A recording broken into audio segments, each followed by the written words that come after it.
14 days before my wedding, my own father looked the man I loved dead in the eyes, and he said, "She's a liar. Always has been." We were sitting at my parents' dining room table. Good china. A pot roast steaming in the middle like nothing was wrong. And my father just kept going, calm as anything, like he was reading off a grocery list. "She had a baby at 18, he said. Gave it up. Tried to trap some other man with it. And she never told you a word." Then my mother leaned in. "And I want you to understand, this was the woman who taught me to say my prayers. The woman who braided my hair before church." She leaned across the table toward Ethan, and in this low, poisoned voice, she said, "Don't let her trap you, too. She abandoned her own daughter like she was garbage. She's rotten all the way through." And I just sat there. I didn't cry. I didn't yell. I didn't get up and walk out the door, even though every muscle in my body was screaming at me to run. Because here's what my mother and father didn't know. Here's the thing they would have given anything to keep buried. The daughter they forced me to sign away 8 years ago? She wasn't gone. Ethan had found her. He'd spent 6 quiet months undoing every single thing my parents destroyed.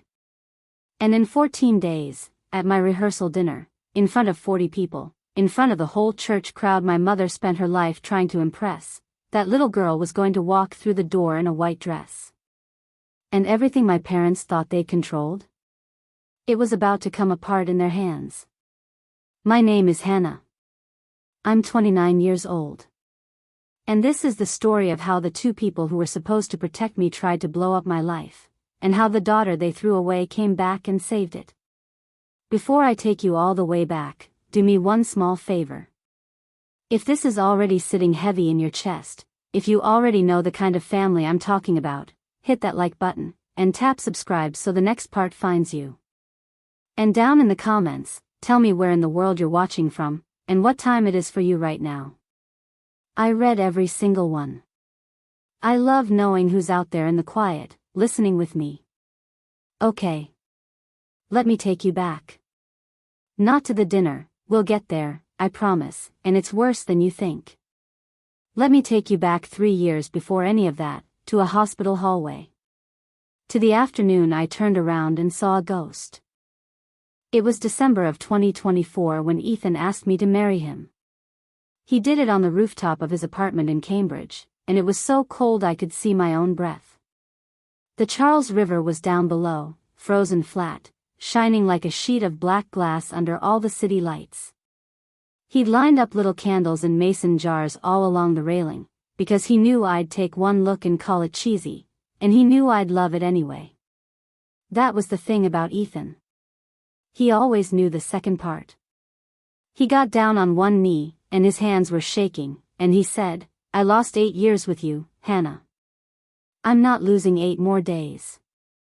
I said yes before he even finished. The ring was a vintage sapphire. Deep blue, a little worn at the band. It had belonged to his grandmother, and she'd passed away when he was 12, and he told me once she was the only person in his whole family who ever really understood him. He slid it onto my finger and he said, "A family ring. For the family we're going to build." I should have known. I should have known right then that my parents would find a way to put their fingerprints all over something that pure. We set the date for the end of March. Old South Church for the ceremony. That beautiful old stone building right downtown. The Fairmont Copley for the reception. A classic Boston wedding, the kind I'd quietly dreamed about for years. I mailed out 128 invitations. My mother called the very next morning. "White roses are so common, Hannah," she said. "What on earth will the ladies at church think?" I'd picked white roses because they were simple. Because they didn't shout. Because I wanted that whole day to be about Ethan and me, not about putting on a show for Diane Bennett's church friends. But I didn't say any of that. I just said, real quiet, "I like white roses, Mom." And she sighed. That long, disappointed sigh I'd been hearing my entire life. Well, she said. It's your wedding. It's your wedding. 3 little words. She made them sound like a threat. Ethan's family was the exact opposite. His folks drove all the way down from Vermont the week we got engaged. His mother grabbed me and hugged me for a full minute and cried into my shoulder. His father shook Ethan's hand and said, "You picked a good one, son." And his sister, Lauren, pulled me off into the kitchen, looked me right in the eye, and said, "I'm so glad he found you again. He was lost without you, you know." I didn't have an answer for that.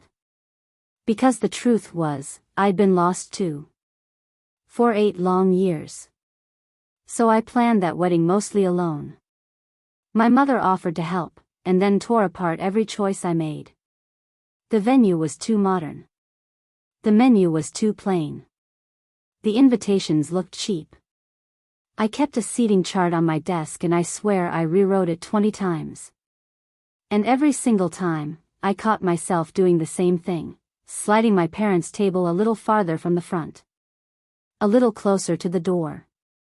The last version, I had them at table 8. Right next to the exit.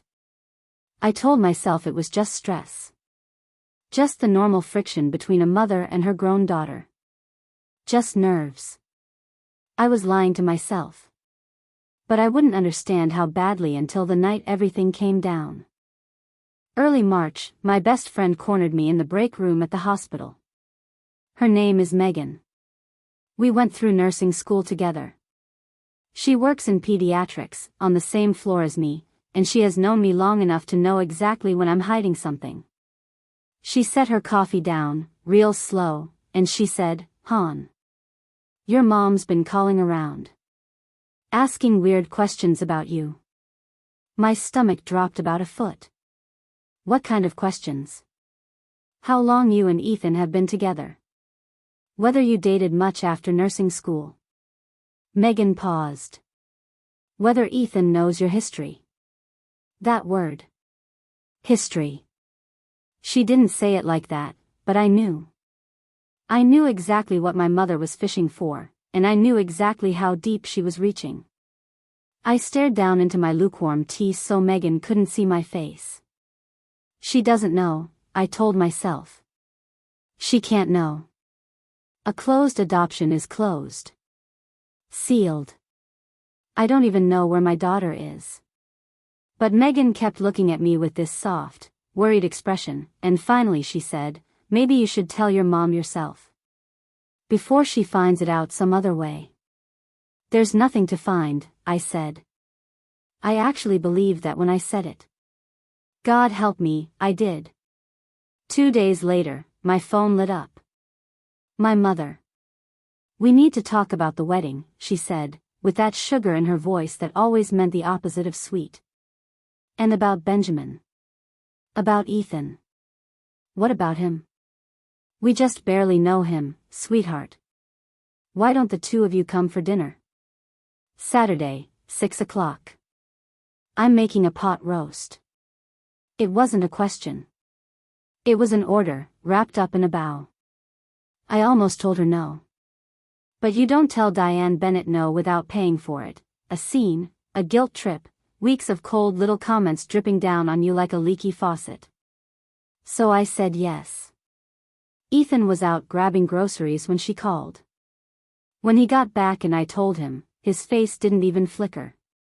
He just set the bags down, put one hand on my shoulder, and said, "Then we'll go together."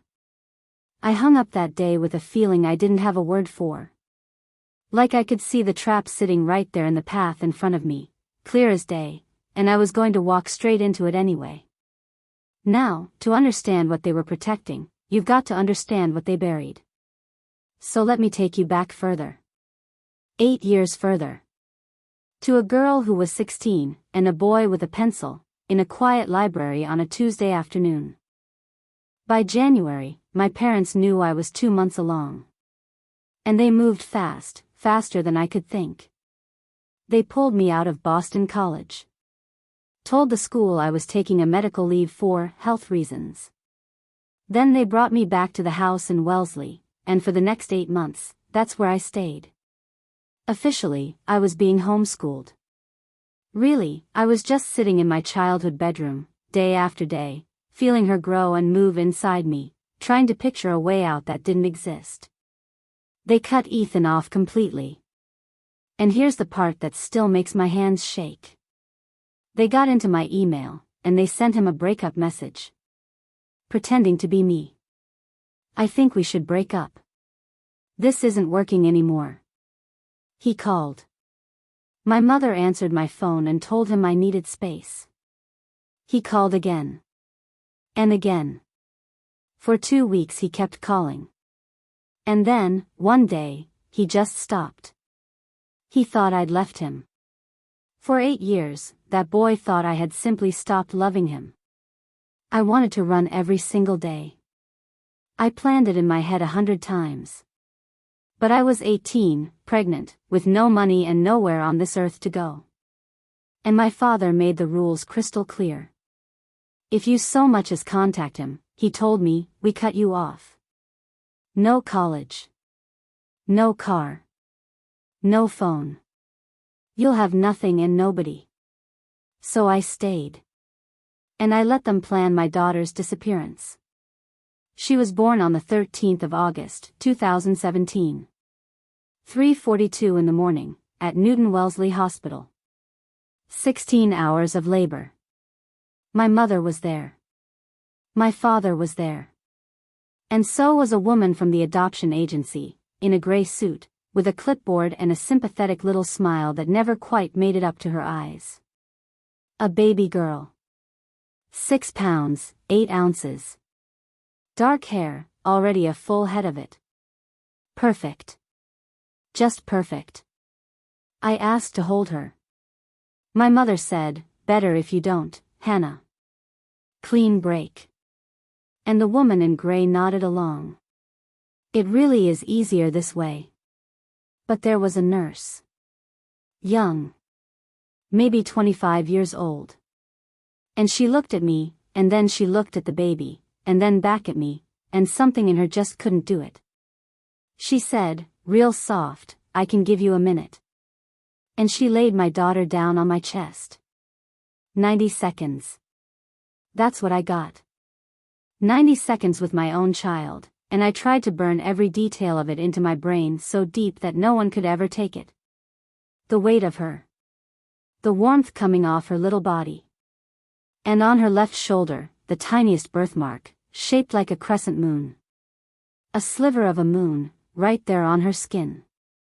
I bent my head down to her ear and I whispered, I'm so sorry. I'm so sorry. And then my mother said, that's enough. The nurse took her away. I was sobbing so hard I couldn't catch a breath, and I called out, what's her name? Please, just tell me her name. And the woman in gray said, the adoptive family will choose that. They offered me something to help me sleep. I was so broken, I took it. When I woke up 6 hours later, she was already gone. In someone else's arms. In a house I would never see. With a name I would never know. And I never got to say goodbye. The next day I signed the papers. Closed adoption. No contact, no information, no updates, not ever. My mother stood right over my shoulder while I signed my own daughter away. And when the pen lifted off the last line, she said, you'll thank us someday. I went home and I locked myself in my room for 3 weeks. The depression came down on me like a wall falling. I couldn't eat. I couldn't sleep. Couldn't think about anything except those 90 seconds. And my parents, they acted like none of it had happened. My mother turned the little nursery into a guest room inside of a week. No sense dwelling, she said. Hold on to that detail. The nursery she erased in 7 days. Because I promise you, before this story is over, you're going to watch a room get painted again. Purple, this time.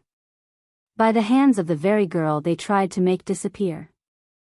I started therapy that October. My therapist was kind. Patient. She told me, "Hannah, you experienced a traumatic loss. And grief doesn't run on anybody's schedule." I remember asking her, "But I chose this. Didn't I?" She looked at me for a long, long time. And then she said, "Did you?" Every August 13th for the next 8 years, I called in sick to work. I stayed in bed in the dark and I counted the hours since the last and only time I held my child. 90 seconds. My parents never once asked why I always got sick on that exact day. They knew. They just chose the silence. I couldn't go back to pre-med. Something about it had broken in me. So I went to nursing school instead, Simmons, and I told myself, I couldn't save my own daughter. Maybe I can save someone else's. I graduated in 2021 and went straight to the Children's Hospital. Pediatrics. Every baby I held was a little reminder. My therapist said it was either self-punishment or self-healing. Probably both, she said. I kept my parents at arm's length after that. Holidays only. Polite, hollow little conversations about the weather and the traffic. We never said a word about what they did. Not once. But I thought about her every day. I built a life that looked normal from the outside. A job. A sunny apartment in Cambridge. Friends. I even dated a few times. Nothing that stuck. And every August, like clockwork, I disappeared into the dark. The ritual was always the same. I'd drive out to Newton Wellesley and park in the exact spot where my parents parked the night she was born. And I'd just sit there. I'd count the years. First birthday. Fifth. I'd whisper to the windshield. "You're 5 today. Do you like kindergarten? Do you have my eyes?" Nobody ever answered. Megan asked me once, gentle as she could, why I never tried to find her. And I said, closed means closed. It means she doesn't want to be found. I was wrong about that. I was so wrong. But I'll get to that. In the back of my closet I kept a small box. Inside were 8 birthday cards. One for every year. I wrote them out every August 13th, sealed each one in its envelope, and dropped it in the box. I never mailed a single one. There was nowhere to send them. But I wrote them anyway, because some part of me refused to stop being her mother, even with my hands tied. And here's the thing I didn't know. Here's the part that took my breath away later. While I was grieving in the dark every single year, he was grieving too. Ethan told me all of this much later, so let me tell it to you the way he told it to me. After we broke up, he finished MIT. Started his own architecture firm with a buddy from college. Took on projects all around Boston. He dated here and there. Nothing held. He told me, "Hannah, every relationship I tried felt like I was just looking for a replacement. And I couldn't do it. I couldn't make it fit." There's a sketchbook of his from those years. And page after page after page, he kept drawing houses. And every single house has the same little detail tucked into the corner, a nursery, facing east. He even labeled it. For the morning light. He told me he didn't know why he kept drawing it. He just couldn't stop. Then, in 2022, his firm landed a contract. A new pediatric wing, an expansion for a children's hospital in Boston. My hospital. He had no idea. I had no idea. Pure, blind coincidence. Or maybe not. I don't know what you call it. I just know what happened next. March of 2023. I was doing my rounds on the 4th floor. An administrator came through with an architect, measuring out the space for the new wing. The architect turned around. 8 years. 8 years, and he looked older, sharper at the edges, but it was him.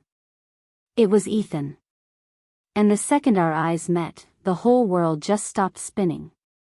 The administrator said, all bright and oblivious, Hannah, this is Ethan Cole, from the architecture firm. Ethan, Hannah's one of our pediatric nurses. And Ethan said, quietly, actually, we already know each other. I couldn't get a single word out. An hour later we were sitting in the hospital cafeteria with 2 cups of coffee going cold between us, and we talked for 3 solid hours. And at some point he looked at me and said, I never stopped thinking about you. And I never understood why you left. So I told him. Most of it. I told him my parents forced us apart. That I'd been pregnant when they did it. That I had a daughter, born in August of 2017, given up for adoption. But there was one thing I didn't tell him. Because there was one thing I genuinely believed. I thought the baby wasn't his. The timeline was muddy in my mind. We'd broken up in January, at least, that's what he believed. And in my grief, in all that fog, I had convinced myself I must have gotten pregnant right after, with someone else. A rebound. A blur. I was so broken back then that the math never lined up clean in my head. I was wrong about that too. But I wouldn't find out for 2 more years.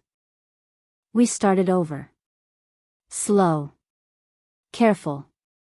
Both of us limped a little, scarred in our own ways. He asked about my daughter all the time. Do you know where she is? Closed adoption. I don't have anything. Would you want to find her? Every day of my life. But I don't have the right. We fell in love again. Deeper this time, if you can believe it. Because we both knew exactly what it felt like to lose each other, and neither of us was ever doing that again. That November, Ethan started coming to therapy with me. Couples counseling, with a therapist who specialized in adoption trauma. He'd sit there and listen and ask careful questions and take notes. I thought he was just trying to understand me better. I didn't realize he was building a plan, brick by brick. Then came the rooftop. The candles. The sapphire ring. And after I said yes, I told him something I should have said a long time before. There's something about the pregnancy, I said. About the timing. I got pregnant right around when we split. December. And I've always just assumed it was someone after you. I don't even remember that whole stretch clearly. I should have told you before you got down on one knee. I'm sorry. Ethan got very, very still. And then he asked me one question. Quiet. Is there any chance she's mine? And I sat with it. Really sat with it, for the first time in 8 years. And I said, I don't know. Maybe. The timing, it overlaps. Something changed in his face right then. It wasn't anger. It was the opposite. It was this steady, settled determination. If she's mine, he said, if our daughter is out there somewhere, I have to know. I told him to let it go. I told him closed meant closed, that we'd never find her, that it was kinder not to hope. Because hope, when you've lost what I lost, hope is the most dangerous thing in the world.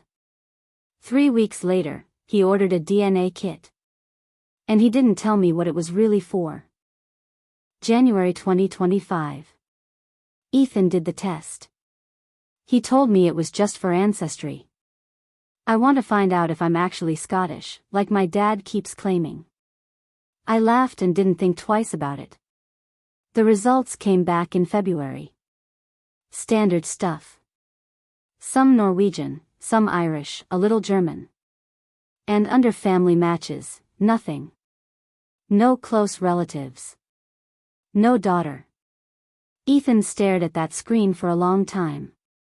Then he said, flatly, nothing. I told you, I said, gently as I could. She's probably not even in the system. He nodded. But I caught the disappointment, just under the surface, and it broke my heart a little. Here's what I didn't understand back then.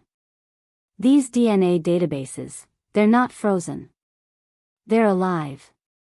Every single day, new people send in their little vials of spit, and the second they do, the system runs their DNA against every other person already in there. So, no match today doesn't mean no match ever. It just means not yet. And 6 months later, half a world away in their own lives, two people who had never heard my name, everything changed. Let me take you to a kitchen in Brookline.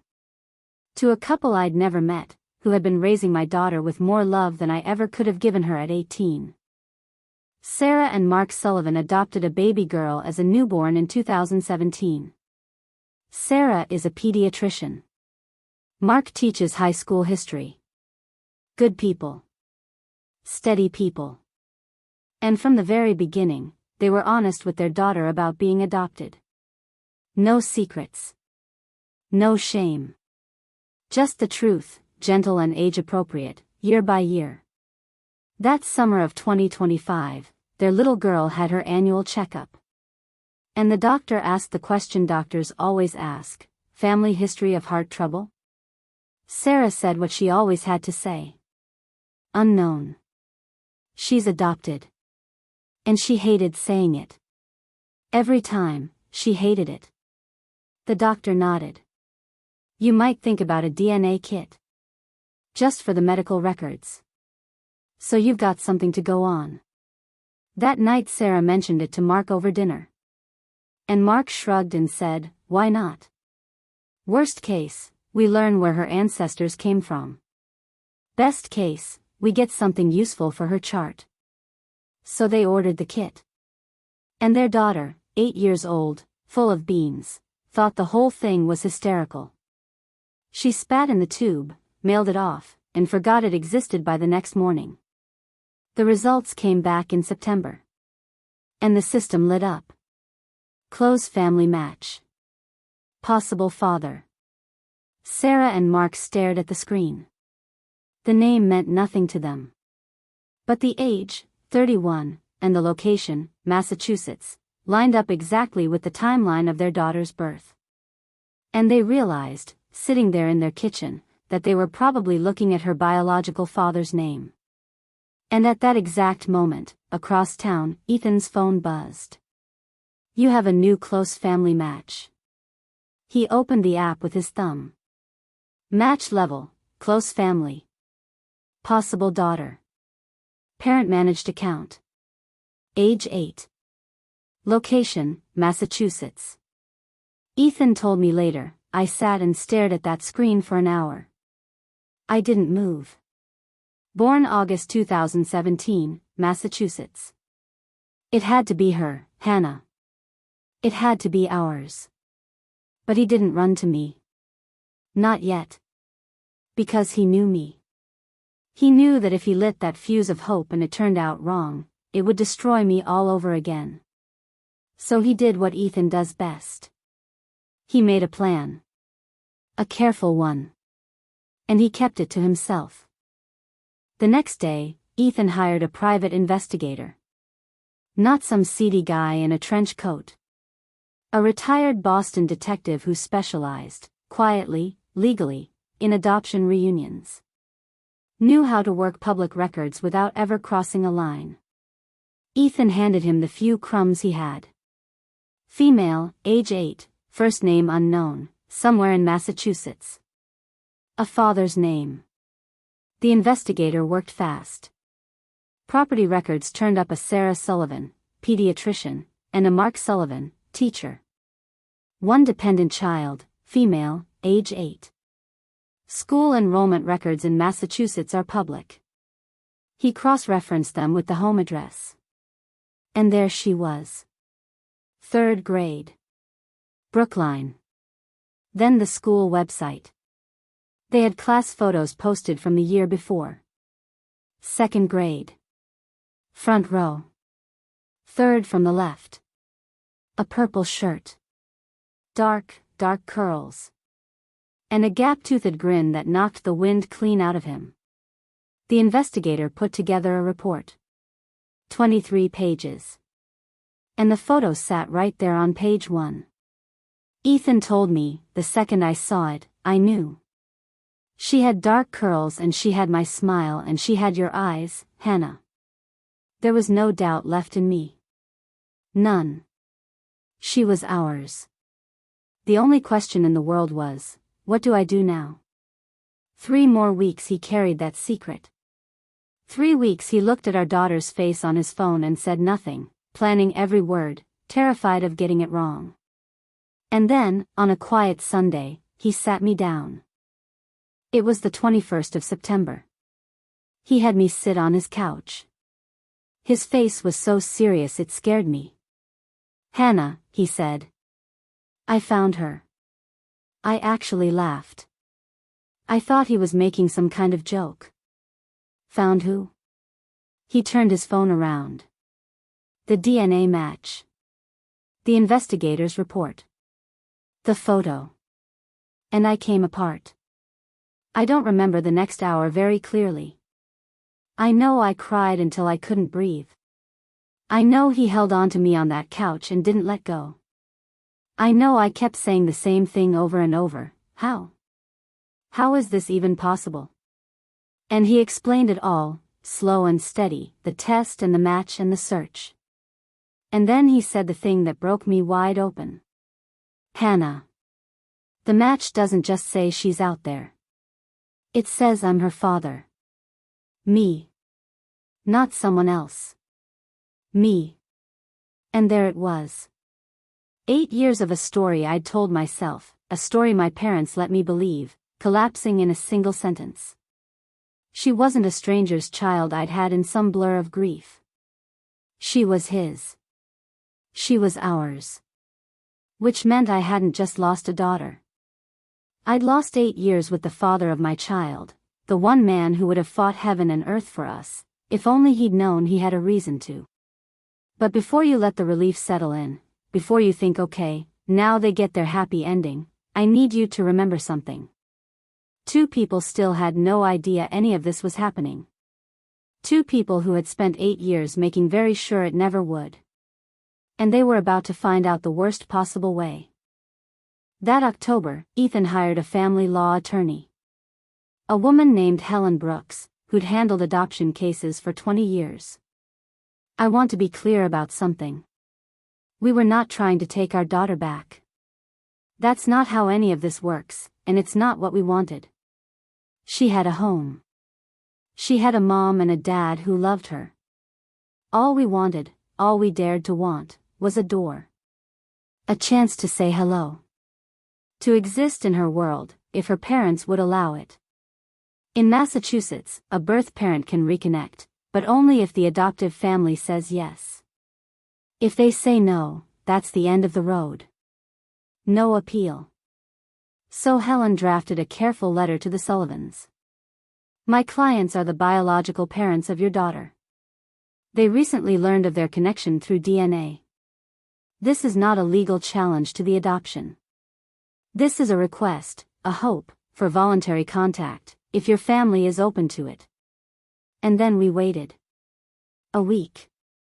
2. 3. Nothing. And I started bracing myself for the silence I'd lived with for 8 years. Closed means closed, I told myself. You knew that. You always knew that. Then Sarah Sullivan called the attorney back. Helen put it on speaker.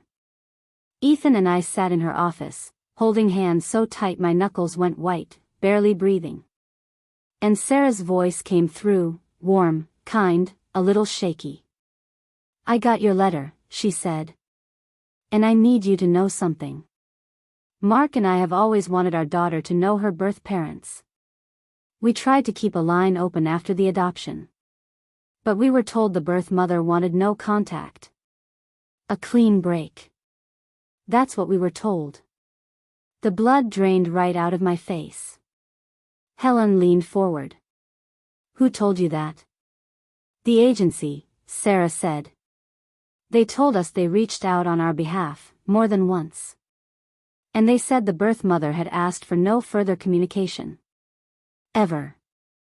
I had never said that. Not one time in 8 years. I'd have given my right arm for a single photo, a single line. My parents said it. My parents told that agency to slam the door, and then they told the agency to lie to the people raising my child so the door would stay slammed. Sarah was still talking, and her voice cracked. She asks about her birth mom every single year. On her birthday. We always told her we'd help her find you when she was ready. We had no idea, that you were looking for her too. Ethan and I were both crying by then. And Sarah said something I will never, ever forget. We're not afraid of you. Our daughter is lucky to have this many people who love her. We would be honored to set up a meeting. They told me her name in December. Sarah scanned a photo and sent it through the attorney, and there it was, a real name attached to a real face. Sophie. Sophie Catherine Sullivan. She loved art. She played violin. She wanted to be a veterinarian. 3rd grade. Favorite color, purple. Sarah sent stories and pictures, and I drank in every one like water in a desert. And then she sent one drawing that took the floor right out from under me. It was a family portrait Sophie had made the year before. 2 grown-ups in the middle, labeled Mom, Sarah, and Dad, Mark. A little girl between them, labeled me. And then, off in the background, 2 shadowy figures. Just gray shapes. And over each one, a single question mark. Sarah wrote underneath it, "She drew this last year. She imagined you with long brown hair and kind eyes." She wasn't far off. I stared at that drawing for an hour. For 8 years I'd told myself I had no right to grieve. That I gave her up, so I didn't get to mourn. And here was proof, in glitter glue and crayon, that a little girl across town had been grieving me right back. Drawing me as a shadow. Wondering. And she was 8 years old. We set the meeting for Valentine's Day. February 14th. Supervised by a family therapist named Dr. Calloway, in the Sullivans' living room. 1 hour. They told Sophie ahead of time, "Your birth parents would like to meet you," and she said yes before they even finished the sentence. I'll tell you about that day, because it's the day I got my 90 seconds back. 8 years late. The Sullivan house is a blue Victorian with flower boxes in the windows and Sophie's artwork taped all over the fridge. Sarah and Mark met us at the door, and they looked exactly like their pictures, kind faces, warm handshakes. Dr. Calloway laid out the rules, soft and clear. Let Sophie set the pace. If she wants a hug, wonderful. If she doesn't, that's just fine. This is her story as much as it is yours. And then Sophie walked in. She was so small. 8 years old, dark curls, a purple dress. She looked at me. I looked at her. And I forgot how to breathe. She tilted her head. Are you Hannah? Not Mom. Just Hannah. And that was right. We hadn't earned anything yet. I nodded. My voice was stuck somewhere down in my chest. I've been waiting to meet you, she said. She was holding a photo album she'd made herself. Construction paper, glitter, those little stick-on letters spelling out Sophie's life. I made it, she said, so you can see what you missed. And every page was a punch straight to the heart. Sophie at 6 months. First birthday, frosting all over her face. First day of kindergarten. A violin recital. An art show. She narrated each one, matter of fact, not trying to wound me, just showing me the life she'd lived without me in it. When she got to the last page, she looked up and asked me the question I'd been dreading for 8 years. Did you want to keep me? I got down on her level. Yes, I said. I wanted to keep you more than I have ever wanted anything in my whole life. But I was 18. And my parents, your biological grandparents, they told me I couldn't. They said you'd have a better life somewhere else. And I believed them. And I have been sorry about it every single day since. She thought about that. Really thought, the way kids do, chewing on her lip. Then why didn't you come find me? And Ethan, behind me, his voice thick. Because we didn't know how, sweetheart. Not until right now. Sophie looked back and forth between us. So you're, like, my original parents? Yes, I said. She nodded once, like she was filing it away. Cool, she said. Wanna see my room? Her room was painted sky blue, with stars on the ceiling and a violin in the corner and drawings covering every inch of the walls. And there, tacked up among them, was the family portrait. The one with the shadow people. She caught me looking. I drew that last year, she said. I didn't know what you looked like, so I just made shadows. Then she got this little gleam in her eye. But now I can finish it. She pulled out her markers. And right there in front of me, she colored in the shadows. She gave me long brown hair and a smile. She drew Ethan tall, with glasses, even though he doesn't wear glasses. And underneath, she wrote our names. Hannah. Ethan. Not mom and dad. Just our names. And that was exactly right, because we hadn't earned the other words yet. After Sophie went to practice violin in the next room, Sarah and Mark sat down with us. And Sarah said, "We're not threatened by you. She's lucky to have 4 parents who love her." And Mark said something I've carried with me ever since. We've always believed adoption doesn't mean somebody didn't want you. It means more people love you. Before we left, Sophie made us pinky swear we'd come back the next week. I cried the whole drive home. But for the first time in 8 years, they weren't the kind of tears that hollow you out. They were the kind that fill you back up. And then, somewhere around the halfway mark, the cold thought slid back in. My parents still didn't know. And the wedding was 6 weeks away. We visited 3 more times. February, into March. Each time Sophie opened up a little wider. School projects. A violin song just for us. Questions about where her curls came from. From me, I told her. And your dad's smile. By the 3rd visit, she hugged me goodbye. Quick. A little shy. But real. I sat in the car after and just shook. And on one of those visits, she asked, "You're getting married soon, right? Can I come?" Ethan, it turned out, had the wedding invitation folded up in his jacket pocket. He'd been waiting for the right moment to ask the Sullivans if she could be there. That night, we talked about whether to tell my parents. Do we tell them before the wedding, I asked, or just let them find out? And Ethan said, let's protect Sophie from however they react. Let's wait until after. I agreed. That was a mistake. Because while we were busy protecting our daughter, my mother was driving down a street in Brookline. It was a Friday afternoon. Late February. She was on her way to visit a friend, and she stopped at a red light. And out the window, on the sidewalk, she saw a man walking with a little girl, holding her hand. Ethan. And a child who looked exactly, like me at 8 years old. Same dark curls. Same walk. My mother's heart stopped. She followed them. She watched Ethan drop the little girl at a blue Victorian and she wrote down the address. And then she went home and she did what she does best. She dug. Property records. Social media. Adoption registries. By Saturday morning, Diane Bennett knew everything. And on Sunday morning, somebody pounded on my apartment door. Ethan was out grabbing groceries.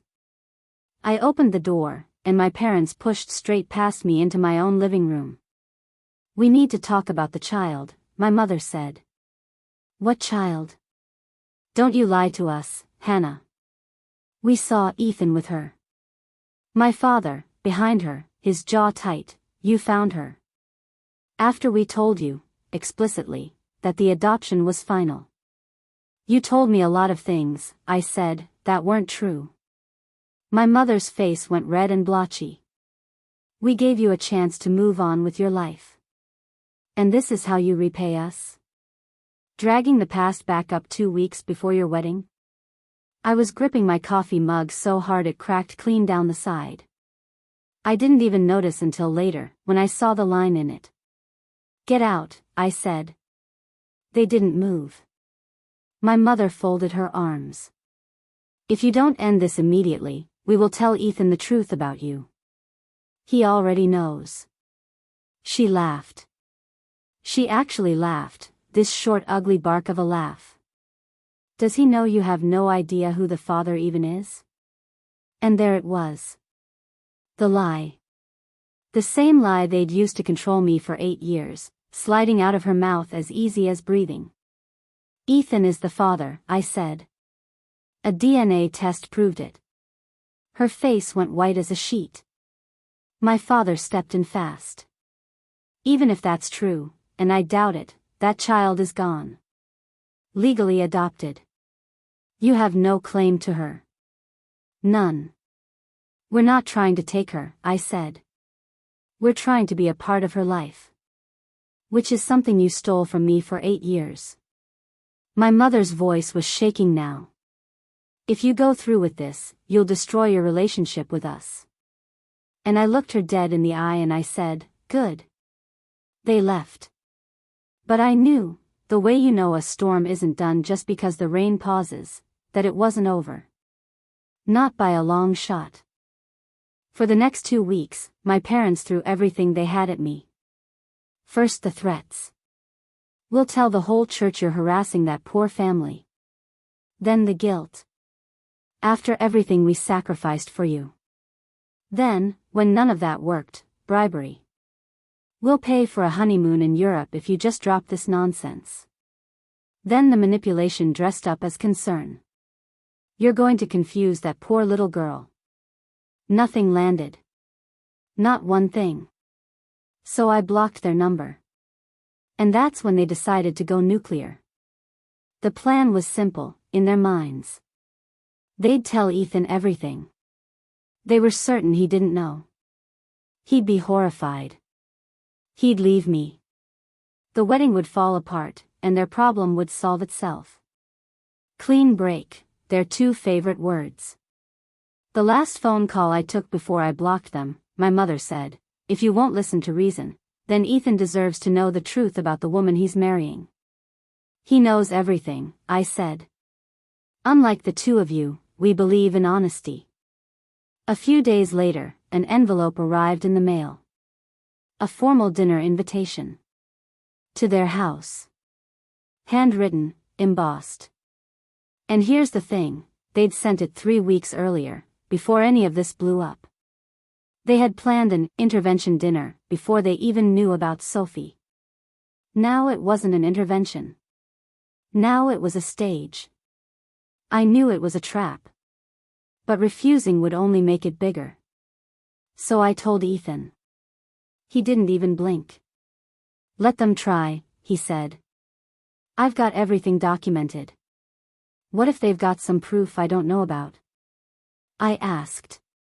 Some lie I can't fight? He opened a folder on his phone. Labeled simply, Sophie. Inside, the DNA results. The emails with the Sullivans. The therapist's notes. The photos. A legal timeline. All of it. Then we disprove it together, he said. Right there at the table. So 14 days before our wedding, we drove out to Wellesley. Ethan brought his phone. And I brought my engagement ring, wore it on my finger, because I honestly wasn't sure I'd still have it on by the time we left. 5:55 in the evening. The Anderson house, the Bennett house, looming up at the end of that immaculate lawn. Church directories stacked neat on the table in the front hall. My mother met us at the door, all teeth and sweetness. Ethan, you look so handsome, she cooed. Hannah, so lucky. The translation was clear as a bell. You could have done better. The dining room was set formally. The good china. The pot roast in the center, steaming, exactly as promised. And 4 place settings. I asked who else was coming, and my mother said, just family. But the 4th chair stayed empty. I thought it was decorative. Symbolic of something. I had no idea. We sat. My father said grace, long and pointed, full of words about honesty and truth in marriage. Then my mother served the roast. And just as I was lifting my fork to take the first bite, my father set his down and looked across the table at the man I loved. There's something you need to know about Hannah, he said, before you marry her. A pause, just long enough to twist the knife. She had a baby. 8 years ago. Gave it up for adoption. And she never told you a word about it. Ethan set his fork down. Very calm. And he said, I know. My mother blinked. You know? Yes. Hannah told me over a year ago. My father recovered fast, that's the dangerous thing about him, he always recovers fast. His voice got louder, sharper, ugly. Did she tell you she has no idea who the father is? That she was running around with 6 men after the 2 of you split? That the baby could have been anyone's? I started to rise. That is not. Sit down, Hannah, my mother snapped. Cold. Flat. The adults are talking. And God help me, I sat. Old reflexes die hard. My hands were fists under the table. Then Ethan's hand came down over both of mine, warm and steady. My father pressed on. She tried to trap some other man with that bastard child. And when he wouldn't have her, she gave the baby away like garbage. Ethan set his fork down a second time. He looked my father in the eye. And in a voice so calm it was almost gentle, he said. Actually, I know exactly who the father is. A pause. And your daughter isn't a liar. You are. The whole room went dead silent. What are you talking about? My father said. I'm the father, Ethan said. A DNA test confirmed it 6 months ago. My mother's face drained of every drop of color. That's impossible, my father said. The timeline. August 2017, Ethan said, cutting clean through him. Hannah and I were together in December of 2016. You separated us in January, when she was 2 months pregnant. You forced a closed adoption to bury your own shame. Should I keep going? My mother's voice shook. You have no right. No right to what? Ethan said. To know my own daughter? That's a fascinating thing to say. 4 grandparents. My father stood up out of his chair. Even if you are the father, which I doubt, that child is gone. Legally adopted. You have no claim. And Ethan said, real quiet, actually, we've been seeing her for 6 weeks. My mother's voice came out strangled. You've what? He picked up his phone. Set it on the table, face up, between the pot roast and the good china. Her name is Sophie, he said. Sophie Catherine Sullivan. She lives in Brookline with Sarah and Mark Sullivan, wonderful people who actually love her. And she knows we're her biological parents. He turned the screen toward them. A photo from our last visit. Sophie, between me and Ethan, all 3 of us laughing. And in Sophie's hands, a little sign she'd made herself. See you at the rehearsal dinner. My mother leaned in, and her voice came out dripping with venom. Don't let her trap you, too. She abandoned her own daughter like trash. She's rotten to the core. And Ethan, his voice never rose, never cracked, just went cold and certain as winter, said. She didn't abandon anyone. You stole her daughter. And now you're about to lose your own. My mother shot to her feet, shaking. If you go through with this circus, we will not attend your wedding. We will tell every soul at that church exactly what kind of woman she is. Ethan stood too. And he pulled up the folder. Let me show you what we have, he said, and he started counting it off on his fingers. DNA results proving I'm her father. Emails from the Sullivans, who, by the way, tried for years to reach Hannah, and got blocked by you. Therapist's notes from Hannah's treatment. Hospital records showing she tried to refuse the adoption. A legal timeline showing how fast you rushed it through. And a statement from Sarah Sullivan about the letters you intercepted. My father's voice went tight as a wire. You've been building a case against us. No, Ethan said. We've been protecting Sophie from you. There's a difference. My mother played her last card. If that child shows up at your wedding, we will stand up during the ceremony and object. And I stood up. The sapphire was still on my finger. I looked my mother dead in the eye. Then you won't be invited to the ceremony. You can't uninvite your own parents, she hissed. Watch me. She tried one final thing, voice cracking. Fine. Have your little reunion. But I will call the Sullivans tonight. I'll tell them you're unstable. That you're harassing them. And Ethan, almost bored now, said, Go ahead. They already know our story. The real one.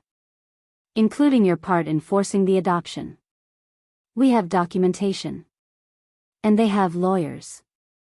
We left. Drove 10 minutes in total silence. And then I finally said, They're not going to let this go quietly. And Ethan said, I know.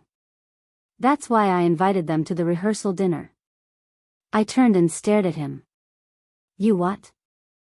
He explained it on the drive home, and the more he talked, the more I understood the kind of man I was about to marry. He'd mailed that rehearsal dinner invitation to my parents 3 weeks earlier, before any of this exploded. He'd known, somewhere deep down, that they'd find out about Sophie eventually. People like my parents always sniff out the thing you're hiding. And so he'd made a decision. If there was going to be a confrontation, it wasn't going to happen in a quiet dining room where they could rewrite the whole thing afterward and spin it to the church. It was going to happen in the open. In the light. With 40 witnesses. If they try to make a scene, he said, then Sophie sees exactly why we kept her away from them. And everybody else in that room sees it too. They lose the only weapon they've ever had, the lie. The rehearsal dinner meant 40 people. Both families. My friends. My colleagues from the hospital. Church members, the good ones, the ones who actually loved me. All the people who'd known me my whole life as kind, and honest, and good. What if it traumatizes her? I asked. Sophie. What if it's too much? And Ethan said, she's stronger than you think. And she deserves to know the truth about why her family looks the way it does. So we spent the next 2 weeks getting ready. I blocked my parents. I focused on the wedding. We visited Sophie twice more, and she was over the moon about coming.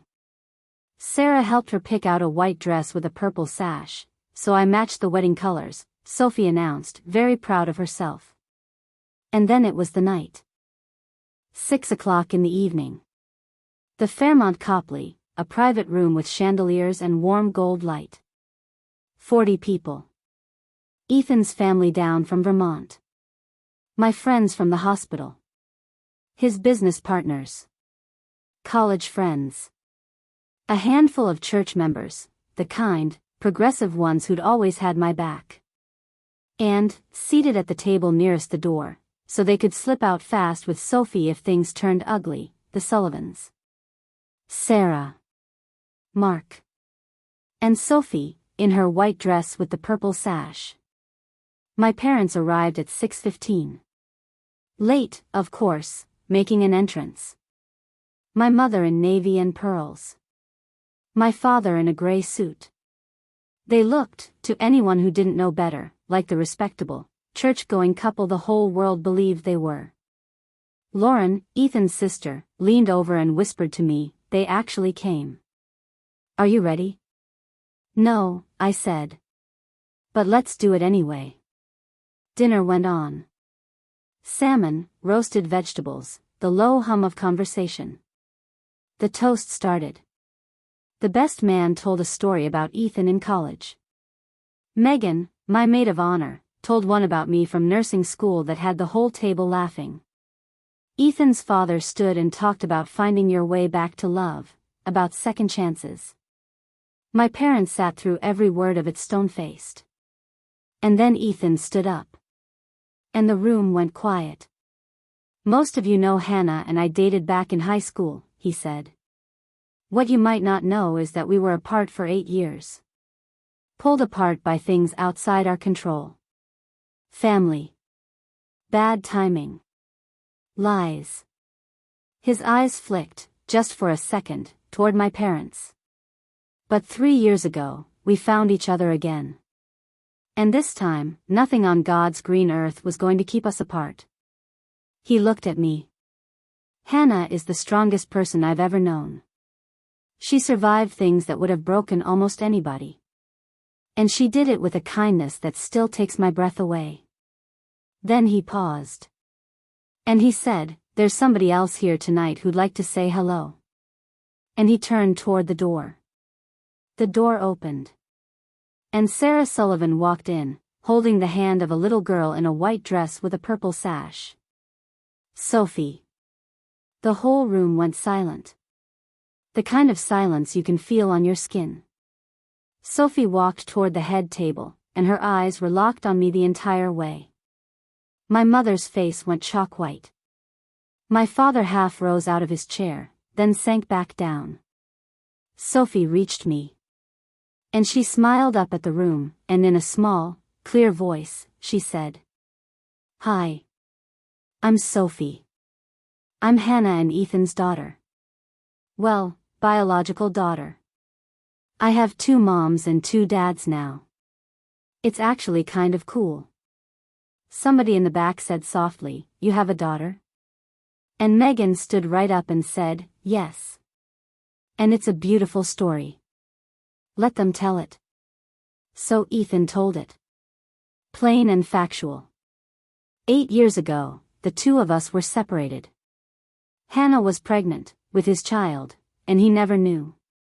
Her family arranged a closed adoption and buried it. For 8 years they thought they'd never see her again. And then a DNA test, of all things, brought them back together. And her adoptive parents had been generous beyond words, letting all of them reconnect. Sarah stood, her hand resting on Sophie's shoulder. "Sophie is lucky," she said, "to have this many people who love her. And we are honored to share her." Then my mother stood up. Her voice was shaking. "This is completely inappropriate. This child should not be here." And Lauren, Ethan's sister, turned in her chair and said, "I'm sorry." "Who are you?" "I'm Hannah's mother." "The same mother," Lauren said, loud enough for the whole room, "who forced an 18-year-old to give up her own baby?" "That mother? We did what was best." Ethan's father stood up. "Best for who?" "Not for Hannah. And sure not for this little girl." The whole room was staring at my mother now. And not one single person was on her side. My father grabbed her arm, trying to steer her toward the door. She shook him off. And she turned, and she pointed at Sophie, and she said, "You don't belong here." And Sophie looked up at her. 8 years old. White dress. Purple sash. And she asked, in this small, careful voice, "Are you my grandma?" My mother couldn't even answer. "Hannah told me," Sophie said, "that I have grandparents who didn't want me to exist." "Is that you?" Dead silence. My mother's mouth opened and nothing came out. "Hannah said she wanted to keep me," Sophie went on, but you wouldn't let her. Is that true? It's not that simple, my mother stammered. And Sophie tilted her head, the way she does, and said, it kind of sounds simple. That was when Margaret stood up. An elderly woman, a fixture at that church for 30 years, somebody my mother had known and tried to impress for 2 decades. Margaret straightened up to her full height and she said, Diane Bennett. I have known you for 20 years. And I have never in my life been more disappointed. And then, one by one, they all stood up. A nurse from my floor, Hannah is the most compassionate person I've ever worked beside. She has earned every bit of this happiness. Ethan's business partner, this family is a beautiful thing. Anybody who can't see that is welcome to leave. Even the church members, my mother's own people, turned on her. Forcing your daughter to give away her baby, one of them said. That is not what we were taught. That is not grace. And Margaret looked at her and said, Diane. You need to go. This is a celebration. And you're poisoning it. My mother grabbed my father's arm. She made it to the door, and then she stopped, and she turned around one last time. And she said, you'll regret this, Hannah. Every one of you will regret this. And she walked out. The door closed behind them. The whole room let out a breath at the same time. And then, somebody started to clap. Then somebody else. And then the entire room was on its feet. Not for kicking out my parents. For something bigger than that. For Ethan's loyalty. For the Sullivans' open hearts. For a little girl in a white dress who just stood in front of 40 strangers and faced down the woman who tried to erase her. Sophie looked around, confused. Why is everybody clapping? I knelt down. Because, I said, we're a family. All of us? All of us. She thought about it. And then she looked up at me, shy and hopeful all at once, and she said, can I call you Mom? Or is that weird, because I already have a mom? I was crying so hard I could barely see her. You can call me whatever feels right, sweetheart. She nodded, working it out. Okay. Mom Hannah. And Mom Sarah. Like that. And I took her hand. The first time I'd ever held my daughter's hand without a therapist standing in the room. 8 years late. But there. Finally there. The next afternoon, we got married. Old South Church. 128 guests. My parents were not among them. Sophie was the flower girl. White dress, purple flowers, walking down that long aisle ahead of me, scattering petals and grinning at everyone she passed. Ethan cried the second he saw the two of us coming. Our vows had a line in them we'd written together. I promised to always choose truth over comfort and love over fear. And as we said it, the camera panned across the front row. Sophie, Sarah, Mark, Ethan's parents, every one of them smiling, every one of them crying the good kind of tears. At the reception, we had our first dance. And halfway through, Sophie, still in her flower girl dress, tugged on my sleeve and asked if she could join. We pulled her right onto the dance floor between us. The photographer caught it, the three of us holding hands in a little circle, spinning, laughing. That photo sits on our mantle now. Right next to the only other photo I have of her, a hospital snapshot, blurry, 8 years old. The two of them, side by side. The 90 seconds, and everything that came after. A week after the wedding, I sent my parents a certified letter. Short. Clear. I will not be in contact with you. You are not welcome in my life, my marriage, or my daughter's life. You had 18 years to be my parents. You chose control over love. I am choosing differently. I never got a reply. I heard, through a friend at the church, that they stopped showing up not long after. Too many questions about that granddaughter. They couldn't spin the story anymore. The truth was finally bigger than the lie. I always assumed I'd feel guilty when the day came that I cut them off. I waited for it. It never came. What came instead was something I hadn't felt in 8 years. I felt free. These days, we've found our rhythm, all 6 of us. Sophie lives with Sarah and Mark in Brookline. That's her home, her school, her family.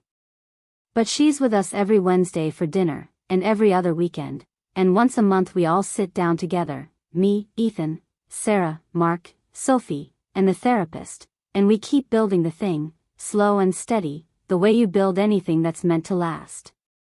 She calls Sarah and Mark Mom and Dad. She calls us Mom Hannah and Dad Ethan. Her school forms have 4 emergency contacts on them. Her birthday parties have 4 parents coordinating who brings the cake. And nobody fights over any of it. We just figured out how to love the same kid at the same time, and somehow there turned out to be more than enough room. There's a bedroom at our house now that's hers. She picked the color herself. Purple. The same little girl my mother tried to erase, painting her own room in my house, 8 years after a nursery got painted over in 7 days. She told a kid at school once, "I've got 4 parents." It's like having a built-in backup. And I think about that all the time. People ask me sometimes if I regret cutting my parents off. And the honest answer is no. The only thing I regret is all those years I spent trying to earn love from 2 people who never had it in them to give. But fighting to get my daughter back? Standing up at that table? Letting a little girl in a white dress walk through that door? Not for 1 second. Some families, you're born into. Some, you build with your own 2 hands. And some, the ones worth absolutely everything, you have to fight like hell to take back. We did all 3. And we are nowhere near done.